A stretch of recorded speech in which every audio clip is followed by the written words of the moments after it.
সারাদিন ধরে reels video দেখে যাচ্ছ আর আপলোড করে যাচ্ছ, আপলোড করার সময় ক্যাপশন দিচ্ছ না, আর ক্যাপশনটা কীভাবে দিতে হয় সেটাও তোমরা জানো না। তার জন্য তো পুরো ভিডিওটা স্কিপ না করে দেখতে হবে। তোমরা প্রথমে ফেসবুকটাকে ওপেন করে নেবে।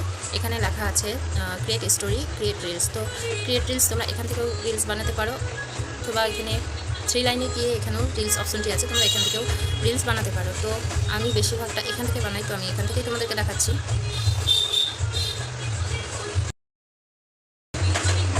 তোমরা একটা গান সিলেক্ট করে নেবে, যেভাবে রিলস বানাও তোমরা সেভাবেই বানাবে।